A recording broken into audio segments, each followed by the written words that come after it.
Class 10th mathematics chapter 3 दो चरों वाले रैखिक समीकरण युग्म। साथियों, आज हम दो चरों वाले रैखिक समीकरण युग्म को पढ़ाने वाले हैं, समझाने वाले हैं बहुत ही अच्छे तरीके से। तो यहाँ पर लिखा हुआ है चैप्टर का नाम दो चरों वाले रैखिक समीकरण युग्म। तो चैप्टर को समझने के लिए हमको चर जानना पड़ेगा, रैखिक समीकरण जानना पड़ेगा, युग्म का मतलब जानना ही पड़ेगा।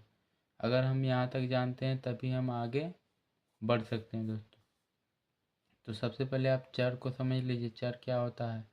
तो चर क्या होता है, गणितीय प्रक्रियाओं में जिस राशि का मान बदलता रहता है उन्हें चर कहते हैं।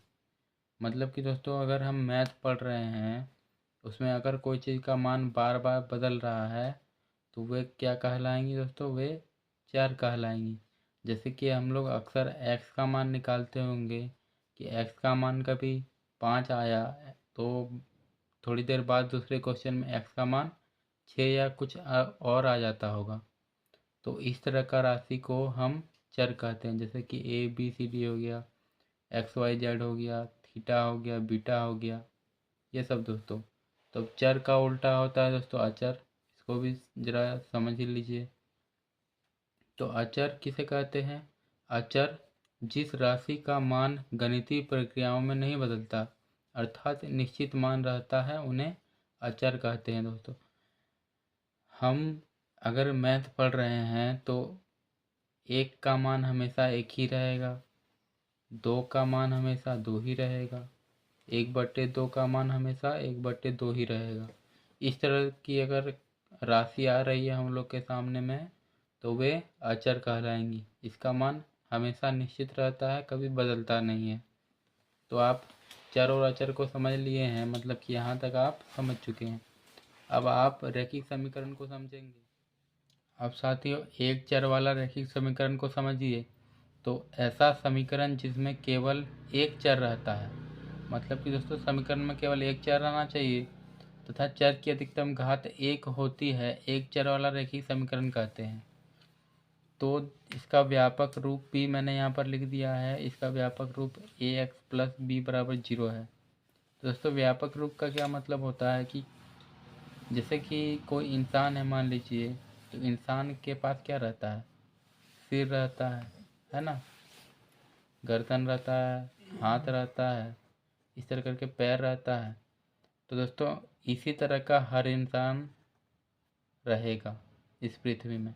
कोई भी इंसान देखते होंगे लगभग यही चीज़ रहेगा, है ना, बदलेगा नहीं। इसी तरह से दोस्तों, एक चर वाला रैखिक समीकरण का जो व्यापक रूप है वो ax + b = 0 है। मतलब कि अगर एक चर वाला रैखिक समीकरण कोई सा भी है तो वो इसी रूप में रहेगा। जैसे कि मैंने उदाहरण पर यहाँ लिया है 2x + 1 = 0, तो यहाँ भी ये ax + b = 0 के रूप में ही है।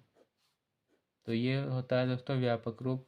तो आप एक चर वाला रैखिक समीकरण को समझ चुके हैं कि जो चर का घात होता है वो एक होता है और उसमें केवल एक ही चर रहता है। जैसे कि इस उदाहरण में केवल x है जो कि चर है।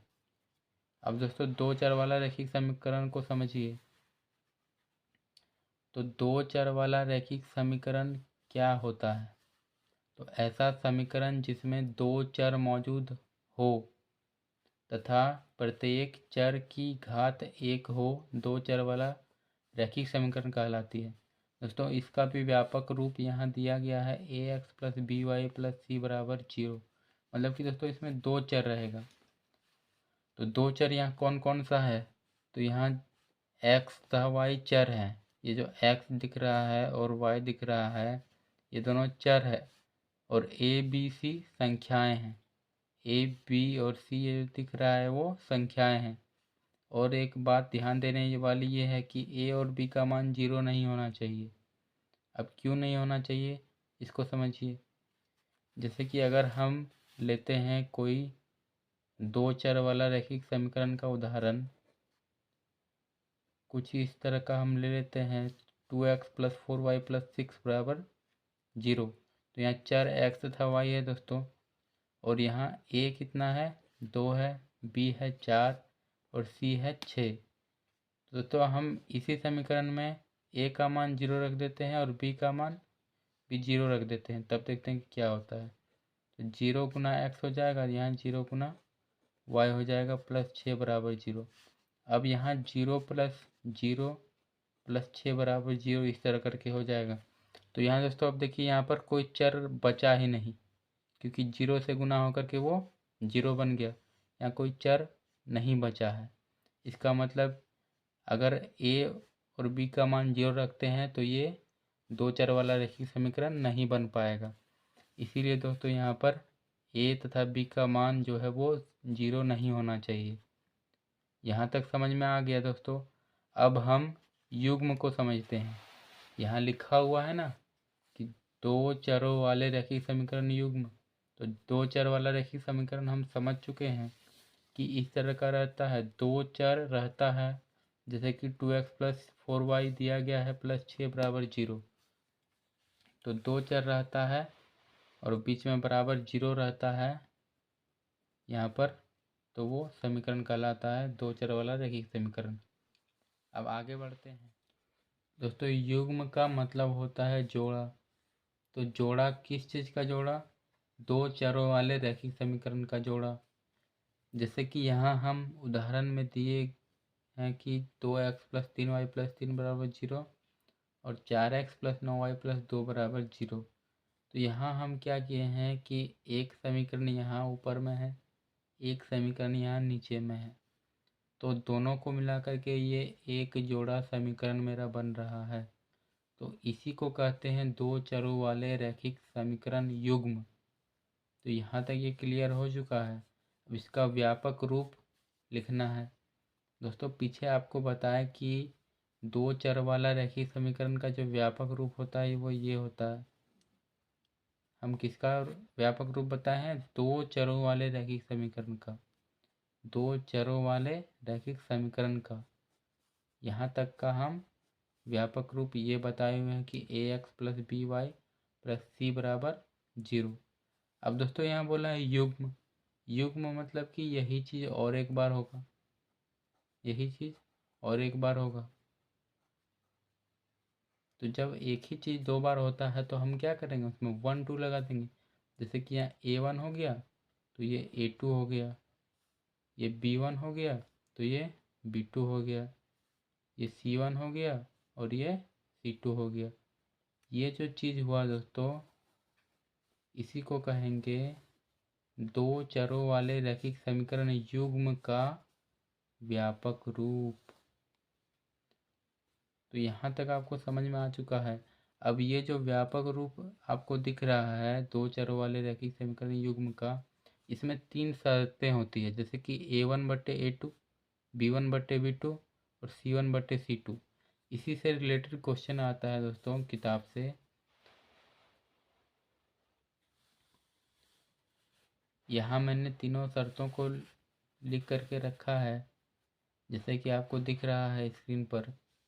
यहाँ पहला शर्त है a1/a2 बराबर नहीं b1/b2। अब अगर इस तरह का शर्त मेरा आ रहा है, शर्त आप यहाँ देख सकते हैं, a1/a2 बराबर नहीं रहेगा b1/b2।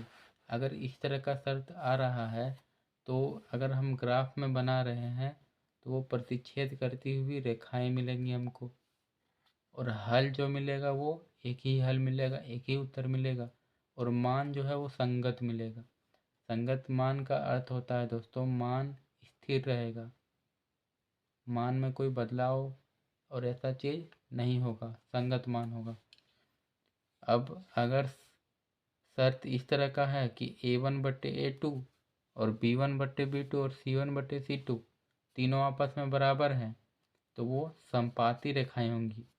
अब संपाती रेखाएं का क्या मतलब होता है आप यहाँ समझिए। संपाती रेखा का मतलब होता है दोस्तों, अगर कोई एक रेखा है, मान लेते हैं कि ए बी है, ए बी एक रेखा है। अब इसी रेखा पर एकदम इसी के ऊपर एकदम अगर कोई रेखा चढ़ जाती है तो उसी को कहते हैं हम लोग संपाती रेखाएं। ग्राफ में ऐसा होता भी है कि रेखा ए बी है तो इस पर रेखा पी क्यू जो कि है चढ़ा हुआ है, तो ऐसी रेखाएं संपाती रेखाएं कहलाती है। और अगर इस तरह का शर्त आता है मेरा, तो इसका हल जो होगा वो अपरिमित रूप से अनेक हल होगा और मान भी इसका संगत होगा। अब तीसरा शर्त को समझिए, A1/A2 बराबर B1/B2 और ये दोनों जो बराबर होगा उसका बराबर नहीं होगा C1/C2। तो अगर इस तरह का शर्त में ना आएगा क्वेश्चन में, तो उसका रेखा जो होगा समांतर रेखा होगा। जैसे कि ये एक रेखा है और ये एक रेखा है, दोनों रेखा क्या है, आपस में समांतर है और इसका कोई आंसर ही नहीं होगा दोस्तों। तो जब कोई आंसर नहीं होगा तो उसका मान जो है वो असंगत हो जाएगा। तो उम्मीद है कि यहाँ तक आपको समझ में आ गया होगा। अब बढ़ते हैं कुछ क्वेश्चन की ओर। यहाँ लिखा गया है कि बताइए कि दिए गए समीकरण युग्म की रेखाएं कैसी होंगी। रेखा पूछ रहा है दोस्तों, रेखा। यहाँ तीनों शर्तों में रेखा लिखा हुआ है ना, कि रेखाएं किस प्रकार की होंगी। तो यहाँ आप शर्त को देख करके बताना है कि इस जो समीकरण युग्म दिया गया है इसका रेखाएं किस प्रकार, जैसे कि 2x + 3y + 6 बराबर 0 और 4x + 3y + 7 बराबर 0 यहाँ दिया गया है। तो हम क्या करेंगे, पहले A1/A2 और B1/B2 और C1/C2 करके देखेंगे कि कौन सा शर्त में मेरा मिल रहा है। तो A1/A2 और B1/B2 और C1/C2 करके देखते हैं हम यहाँ पर। दोस्तों आप देख सकते हैं यहाँ A1 जो है वो 2 है और A2 जो है वो 4 है। तो A1/A2 हो गया 2/4। अब B1/B2 कितना हो जाएगा, 3/3। दोस्तों आप देख रहे हैं कि दोनों बराबर नहीं है। तो जब भी बराबर नहीं होता है दोस्तों, तो आप यहाँ देख सकते हैं कि रेखाएं जो होंगी वो प्रतिच्छेदी रेखाएं होंगी। तो हम यहाँ सरल रूप में लिख देते हैं कि प्रतिच्छेदी रेखाएं, यही इसका उत्तर हो जाएगा। अब यहाँ दोस्तों देखिए क्वेश्चन नंबर बी में यहाँ भी 4x + 5y + 15 बराबर 0 दिया है और 8x + 10y + 30 बराबर 0 दिया गया है। तो इस समीकरण में भी हम A1/A2, B1/B2 और C1/C2 निकाल लेंगे। तो A1/A2 कितना हो जाएगा, यहीं पर हम निकाल के दिखाते हैं, 4/8 होगा। B1/B2 कितना हो जाएगा, 5/10। C1/C2 कितना हो जाएगा, 15/30। अगर हम इस सबको कटा देते हैं तो यहाँ 1/2 आएगा, यहाँ भी 1/2 और यहाँ भी 1/2। तो आप देख सकते हैं दोस्तों कि ये तीनों मेरा बराबर आ रहा है और शर्त नंबर 2 में आ रहा है। A1/A2, B1/B2 और C1/C2 बराबर है। तो इसकी रेखाएं कैसी होंगी, संपाती रेखाएं होंगी। तो इसका उत्तर क्या हो जाएगा दोस्तों, फटाफट से कमेंट करिए। इसका आंसर हो जाएगा संपाती रेखाएं, सॉरी, संपाती रेखाएं। अब बढ़ते हैं दोस्तों क्वेश्चन नंबर, तो देखिए यहाँ पर 9x + 3y + 12 बराबर 0 और 18x + 6y + 24 बराबर 0 दिया गया है। तो यहाँ भी A1/A2, B1/B2 और C1/C2 निकालेंगे। तो यहाँ A1/A2 9/18 हो जाएगा, B1/B2 3/6 हो जाएगा और C1/C2 12/24 हो जाएगा। अगर तीनों को कटा दिया जाए तो 1/2 करके ही आएगा। इसका मतलब दोस्तों ये शर्त नंबर 2 में आ रहा है, जो कि हम अभी देखे हैं। तो आप जल्दी से कमेंट में बताइए कि इसका आंसर क्या होगा। इसका आंसर दोस्तों मैं बताने वाला नहीं हूँ, आपको खुद से इसका आंसर खोजना है। अब डी नंबर की ओर बढ़ते हैं। तो यहाँ भी A1/A2, B1/B2 और C1/C2 निकालेंगे। तो यहाँ A1/A2 हो जाएगा 2/2, B1/B2 हो जाएगा 3/3, C1/C2 हो जाएगा 4/3। अब हम इसको अगर कटा देते हैं तो यहाँ से आएगा 1, यहाँ से भी आएगा 1 और यहाँ से आएगा 4/3। तो ये दोनों तो बराबर है, लेकिन ये बराबर नहीं है। तो ये शर्त नंबर 3 में आता है, A1/A2 बराबर B1/B2 बराबर नहीं C1/C2। तो इस तरह का समीकरण का जो रेखाएं होंगी वो समांतर रेखाएं होंगी। आप पीछे वीडियो को करके देख सकते हैं कि यही आंसर होगा इसका। तो आंसर हो गया इसका समांतर रेखाएं।